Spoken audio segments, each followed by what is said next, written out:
I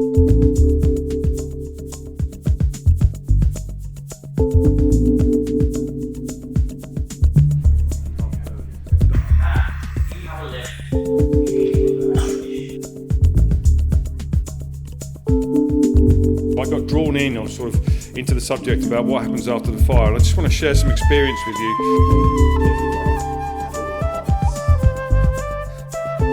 I learn so much by talking to other people that I meet, and I make really long-standing connections. Pouring water onto an EV in thermal runaway is like pouring water onto the roof of your house when your kitchen's on fire. Thank you, gentlemen.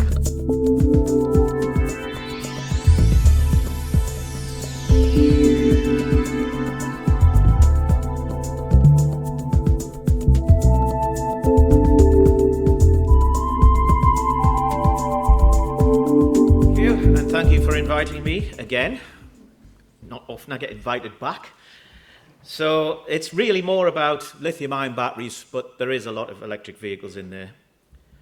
So electric fires and explosions, electric vehicle fires and explosions are very rare if we look at cars anyway. But we don't know what the effect of aging is going to be. And it could be the balance of system that starts to cause problems. After all, we've got 30 conventional vehicle fires every day in this country. And typically that's down to old electrical systems. So, for example, if the seals go on the battery pack, it won't be the batteries that cause the problem, but water gets in, etc. Also, the thing that we're seeing with light electric vehicles like e-scooters and e-batteries, are less experienced or less caring manufacturers coming in and causing problems. And that may well be the next stage. And of course, we've had hundreds of thousands of recalls. It doesn't help also that the attitude of the manufacturers can be quite obstructive. I don't know if you heard the You and Yours episode on Monday and the experiences of a lady there. We need openness. We need to educate the public and train everybody else. And in order to do that, we need openness. We need to have statistics, facts. So thermal runaway. I seem to have removed that. But yeah, basically, lithium-ion batteries are thermodynamically unstable, so they shouldn't exist. The very first time you charge them, the lithium ions move into the graphite particles of the anode, and they're at such a huge energy, they immediately react with the solvent, the electrolyte, and generate hydrogen, methane, all sorts of other gases, and heat. The heat speeds up these processes, generating even more heat and even more gas. And of course, the natural conclusion of that is one big bang. The reason they don't go bang is at the very same instant, a protective layer forms around the graphite particles, the lithiated graphite particles. It allows free passage of the lithium ions, but it stops the lithiated graphite touching the solvent anymore. And subsequent problems are then down to the damage or erosion of this protective layer called the solid electrolyte interface. Now, of course, lithium-ion batteries have basically penetrated all levels of our society. They're everywhere. And sometimes I feel that they've penetrated so fast, they've outstripped our knowledge of the risks and hazards. So this is the bottom line, really. This is a test we did in the Fire Services College, actually, in 2020. This is a single module, 1.7 kilowatt hours. There's 24 in an electric vehicle, 40 kilowatt hour electric vehicle. Partially charged, we stuck a nail in it. And when you abuse the lithium-ion battery, the first thing that happens is it generates this huge quantities of gas and heat. We're talking 500 to 6,000 litres per kilowatt hour, okay? And 30 to 50% of that gas is hydrogen. We also generate carbon monoxide, various nasties like hydrofluoric acid gas, hydrochloric acid gas, hydrogen cyanide, and 10% ethane, methane, etc. When this gas vents from the battery, then it takes with it small droplets of organic solvent and also droplets of the products of the thermal runaway process. And that's what gives it the appearance of steam or smoke. And it still is mistaken for steam or smoke. As I said, the episode of You and Yours on Monday, they referred to smoke coming out of the electric vehicle. It wasn't smoke. It was the vapour cloud. And of course, the fire officers around amongst you will associate vapor cloud explosion with Buncefield, still the biggest explosion in Europe. Now, the lower explosion limit for the vapor cloud from a lithium-ion battery is actually between 5 and 11%. But the immediate danger to life and health level is much, much lower than that. And you've got 100 trace organics in there as well, ranging from benzene, acrolein, you name it.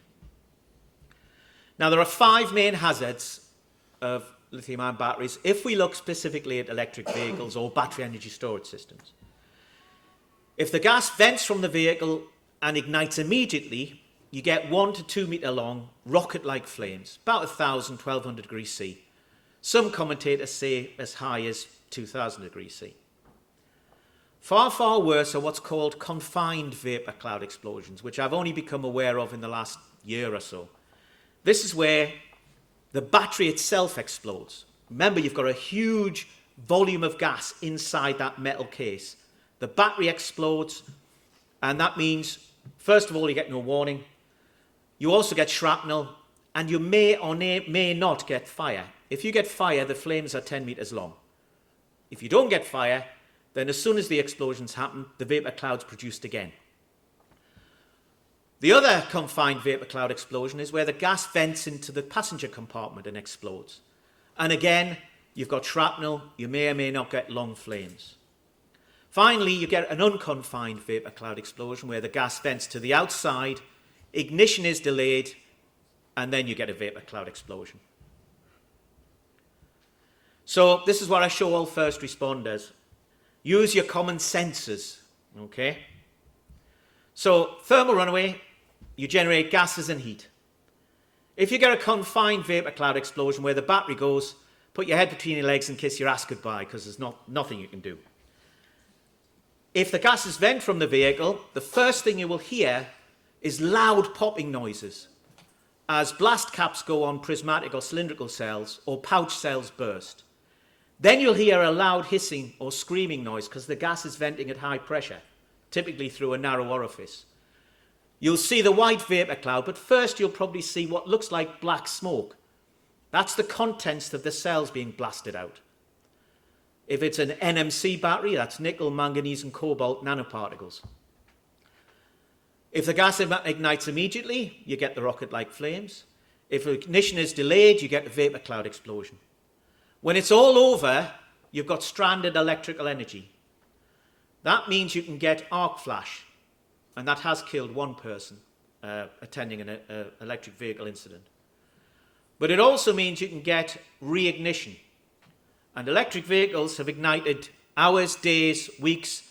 The record is 8 months for a Tesla caught in Hurricane Ian in Florida, dried out, taken to a scrapyard. 8 months later, it went up. So the consequences of thermal runaway, first of all, is obviously the toxic fumes or the toxic vapor cloud. We don't know the long-term effects of exposure, but it is apparent that people who are exposed to the vapor cloud or the fumes don't respond as normal to the conventional treatments for inhalation. And we have had fatalities, particularly in America, from the fumes rather than the fire, which apparently in the circumstances was unusual. Then we have the rocket-like flames, and I have nothing against Teslas, okay? Just this happens to be a nice example. So, there we go. 1 to 2 meter long, typically at shin height. Now this can make deployment of, for example, a fire blanket a bit difficult because you've got to get the fire blanket completely around, as you will see a bit later. Now, the characteristic of lithium-ion batteries is that they very rapidly develop from a battery fire to a car fire or a flat fire or a house fire. Our fire services can be there in under 5 minutes. Even an e-scooter battery can have turned it into a flat or a house fire within that time. And this gives you an idea why. This is an e-moped, and you can see the flames. Now, if you get a confined vapor cloud explosion without fire, this is an example. Essentially, the fire services are taking the sensible precaution of hiding behind a wall. There's no fire in this case.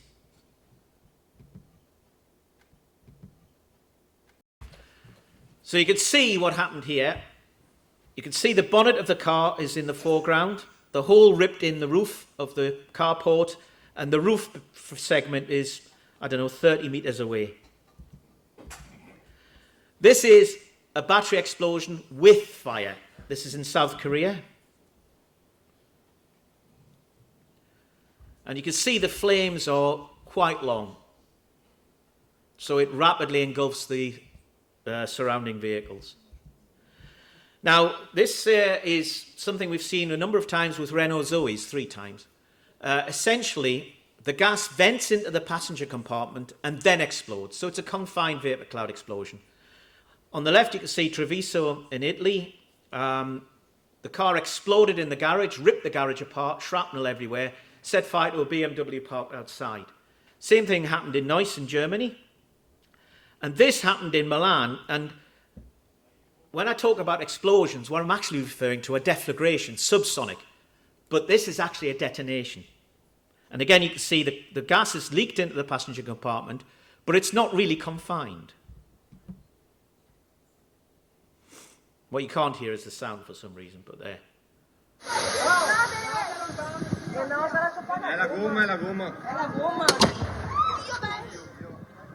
And then it starts again, notice the vapor cloud. This is in Belgium last year. It's only a 17 kilowatt hybrid Jeep Wrangler, okay? They've smashed the window and they've put a hose pipe in. Batteries are meant to keep water out. Electric vehicle batteries, even more so.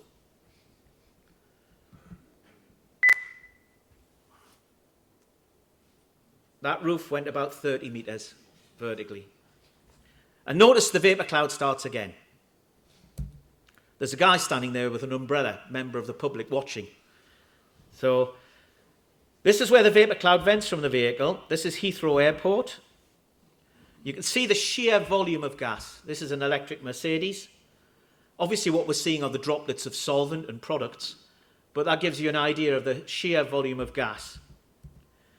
Now this occurred in South Korea, and it's essentially in a car park. Let's just see if this... Yeah, there it goes. So it's zooming and you can just see the vapor cloud coming off. And after a few seconds, we get an unconfined vapor cloud explosion. Now what you then see is a guy with a handheld fire extinguisher rushing up to put the fire out. And he gets blown off his feet by another explosion. Luckily he wasn't hurt. But see, it took out 200 cars. It put 20 people briefly into hospital with inhalation problems. Even though the probability is low, when you're dealing with electric vehicles and the particular hazards, and the hazards are not the same as conventional vehicles, you have to do full risk assessments, particularly for buildings, tall buildings, where you might have car parks underneath, right? You have to do proper risk assessments. Now this is another Jeep Wrangler, again 17 kilowatt hours. Watch the firemen in the foreground. And those fire officers amongst you, take note. Maybe we should just try that again.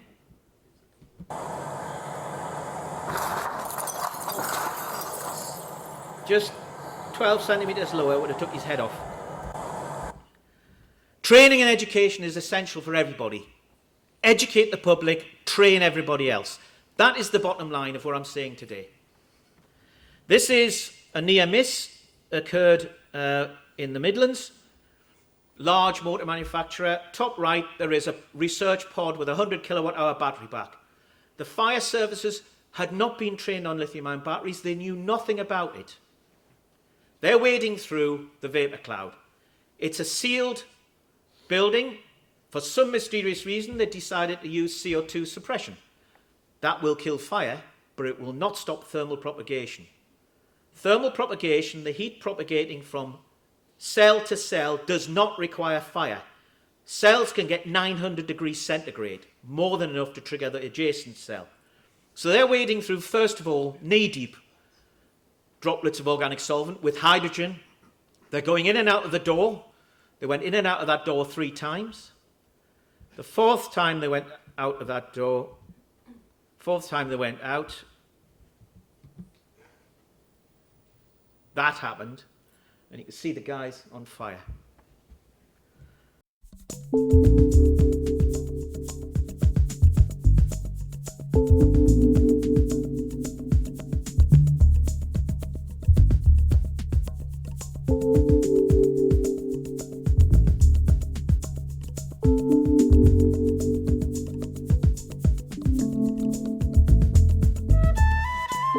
Now, you've seen, increasingly what we're seeing is electric vehicles in particular going into thermal runaway without fire, just boiling off the vapor cloud explosion. So what you could easily find is first responders having to smoke dive in a toxic and explosive environment. And the other point is that the thermal imaging cameras used by fire services, at least in this country and in Australia, cannot see through the vapor cloud. So in Australia, domestic battery energy storage system went into thermal runaway, no fire, filled the house with vapor cloud. The thermal imaging cameras could not detect the heat source. And we found exactly the same thing in some of our tests, again at the Fire Services College. The thermal imaging camera was seeing 120 degrees centigrade. Our thermocouples were telling us it was 600 degrees centigrade. Now this is South Korea. This is in a manufacturing facility of small lithium-ion batteries.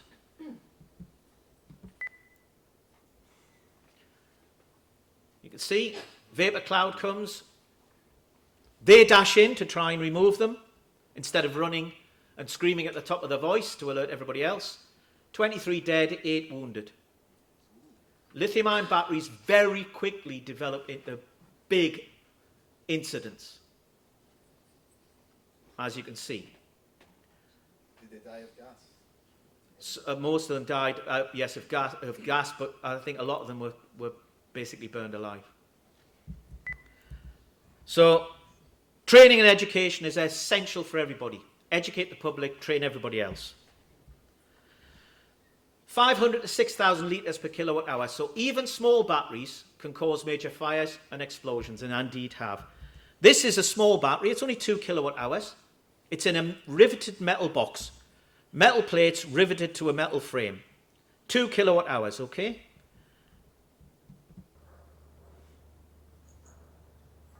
Now, hopefully, what you can hear are the blast caps going on the various cells. Now, we really had to do some hard work to get this to go into thermal runaway. This battery, I would have in my house, quite happily. You really have to go some for to get them to go off. But you can see the vapor cloud being produced. And again, what infuriates me is the number of companies selling so-called lithium-ion batteries, fire extinguishers, who completely ignore the fact that you do not need fire to get thermal propagation. So yes, you can put the fire out, but you're not going to stop the vapor cloud being produced. Now, it might give you time, which is great, but you must understand the risks and hazards. So this is 2 kilowatt hours.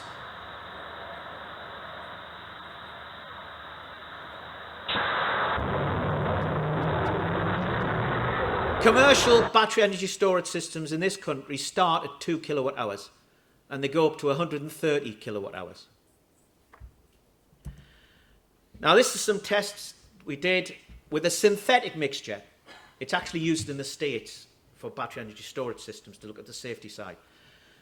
Now, this is equivalent to either a 0.6 kilowatt hour battery, e-bike battery, or a smallish domestic battery energy storage system.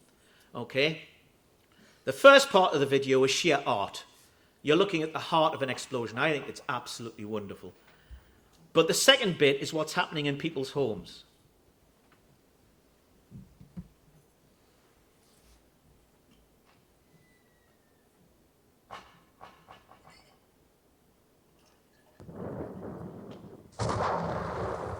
That's what's happening in people's homes.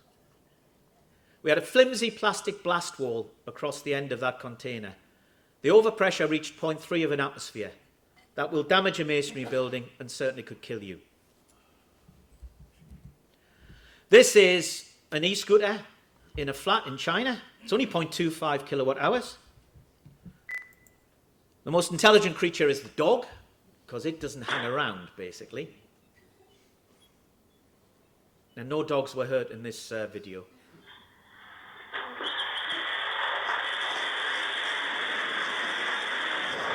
And that's what's happening in people's homes as well. The price we are paying for our e-mobility, cheap e-mobility, can be pretty horrible.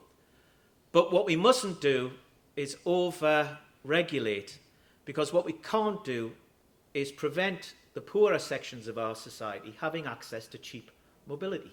Okay? So there's a fine balance there. But as I said, the price can be too high. This is in the West Midlands, and it's an e-bike, vents its vapor cloud and explodes.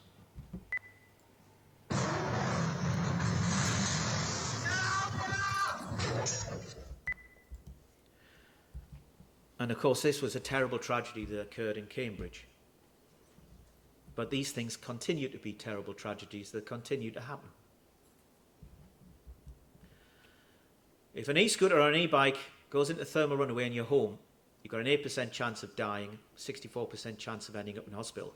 These are statistics from EV FireSafe, which is an organisation in Australia funded by the Defence Ministry. This is in New York. This is an extraordinary And if you just look at the text. From this single bike that you can see here to my left. That e-bike. This call came in around 10:41 a.m. this morning. We are still here fighting this fire. We have over 50 units, fire and EMS on scene. We have over 200 members. Our response time was less than 4 minutes. We quickly stretched a hose line into the building and started to extinguish the fire. The amount of fire that is produced by a single battery in just under 5 minutes we were unable to get ahead of it. So that's a shopping mall on fire. And they're there in 5 minutes, and they couldn't stop it. And every single house fire, every single, or at least every single injury, every single fatality could have been prevented by some simple guidelines. It's not rocket science. And I was at, my team got an award from Electrical Safety First a week or two ago. And at that, I said, why haven't we got a media campaign? Oh no, we can't do that. According to the civil servants, we can't do that. What we have to do is create safe products. And I just couldn't get my head around that. It's not rocket science. All of those lives wrecked, injuries, fatalities. Anyway, I'll give up. From your point of view, 5 UPS systems have gone up in office blocks over the last few years, one of which was a major explosion. And I can tell you this, passive fire protection materials are based on cellulosic fires, the certification. But that doesn't take into account the rocket flames you get from lithium-ion batteries. And we're working with AkzoNobel. We're going to be doing some tests at the beginning of next year, actually looking at how good these standard passive fire protection materials do with respect to lithium-ion batteries. If you put out the fire without stopping thermal propagation, which does not need fire, you switch the hazard from fire to explosion. Lithium-ion batteries do have a role. Sorry, fire blankets do have a role. This is a video from David Smith, mate of mine from fireblanket.com. Very responsible. He sent me this video. But you must understand the risks and hazards. Okay? So they've sent an electric vehicle into thermal runaway. It's burst into flames. The fire service then have draped the fire blanket over it, which takes 4 people. Yeah? Kicked it underneath. And they think it's still on fire because there's still smoke coming through the fire blanket. It's not smoke, it's the vapor cloud.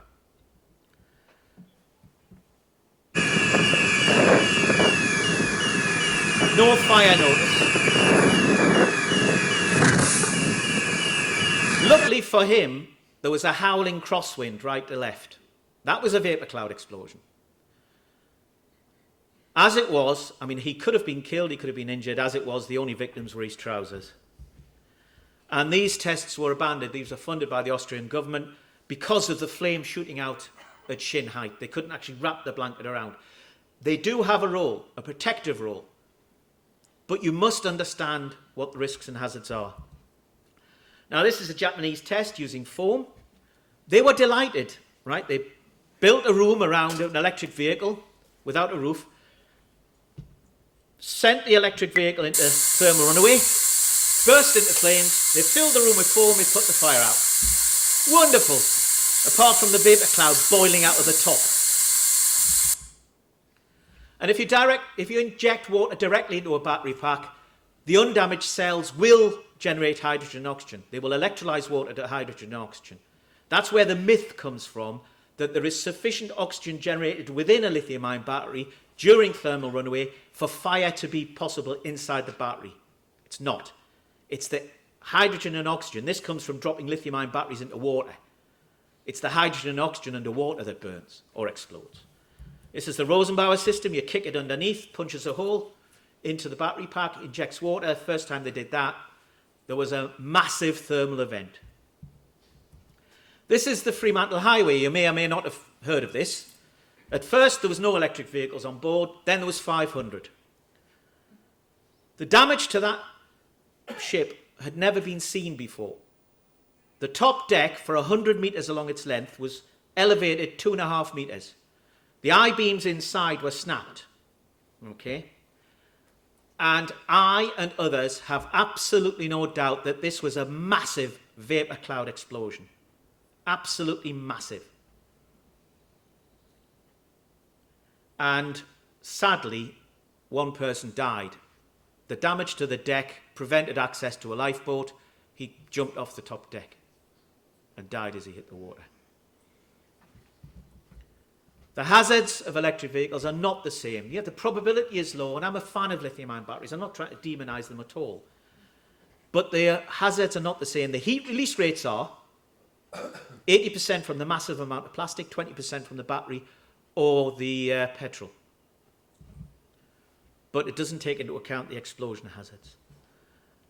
And we spent 4 weeks at Greater Manchester. Shout out to my mates at Greater Manchester Training Centre.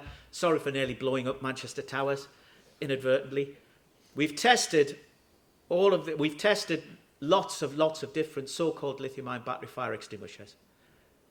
Most will put out fire, most within a few seconds. None prevent the thermal propagation, and hence they switch the hazard from fire to explosion. It's lithium-ion batteries, big and small, are designed to keep water out. And fire is not needed for thermal propagation. And there's an elderly professor way out of his comfort zone. Thank you very much for your kind attention.